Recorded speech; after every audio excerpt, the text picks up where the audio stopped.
नमस्कार दोस्तों, आप सभी का स्वागत है। आज मैं एक इंटरेस्टिंग कहानी लेकर आप लोगों के बीच आया हूँ। चलिए बिना देर किए कहानी स्टार्ट करते हैं। काफ़ी समय पहले की बात है।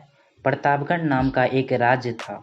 वहाँ का राजा बहुत अच्छा था, मगर राजा को एक सुख नहीं था।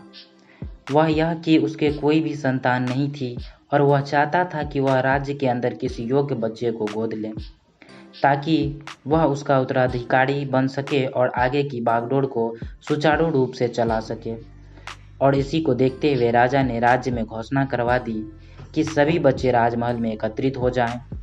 ऐसा ही हुआ। राज ने सभी बच्चों को पौधे लगाने के लिए भिन्न भिन्न प्रकार के बीज दिए और कहा कि अब हम 6 महीने बाद मिलेंगे और देखेंगे कि किसका पौधा सबसे अच्छा होगा। ऐसा ही हुआ।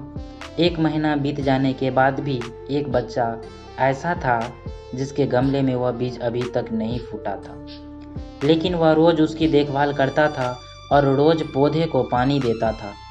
देखते ही देखते 3 महीने बीत गए। बच्चा परेशान हो गया। तभी उसकी माँ ने कहा कि बेटा धैर्य रखो, तुम बीजों को फलने में ज़्यादा वक्त लगता है। और पौधे को सींचता रहा। 6 महीने हो गए। राजा के पास जाने का समय आ चुका था, लेकिन वह डरा हुआ था कि सभी बच्चों के गमलों में तो पौधे होंगे और उसका गमला खाली होगा। लेकिन वह बच्चा ईमानदार था और सारे बच्चे राजमहल में आ चुके थे। कुछ बच्चे जोश से भरे हुए थे, क्योंकि उसके अंदर राज्य का उत्तराधिकारी बनने का प्रबल लालसा था।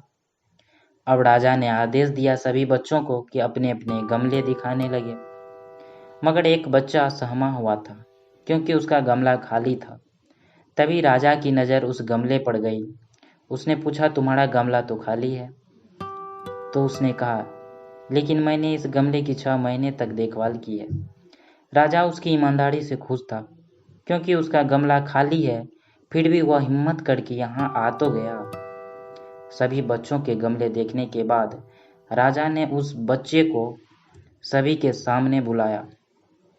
बच्चा सहम गया और राजा ने वह गमला सभी को दिखाया। सभी बच्चे जोर से हंसने लगे।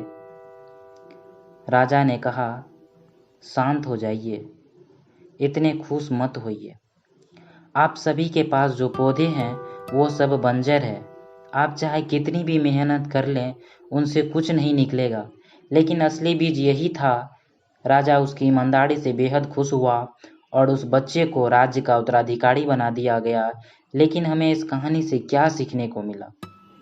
मेरे हिसाब से अपने अंदर ईमानदारी का होना बहुत ज़रूरी है। अगर हम खुद के साथ ईमानदार हैं तो जीवन के किसी न किसी पड़ाव में सफल हो ही जाएंगे, क्योंकि हमारी औकात हमें ही पता होती है। हम खुद को पागल बनाकर ही नुकसान करते हैं। बाकी ये मेरा प्रयास कैसा लगा, आप लोग ज़रूर कमेंट में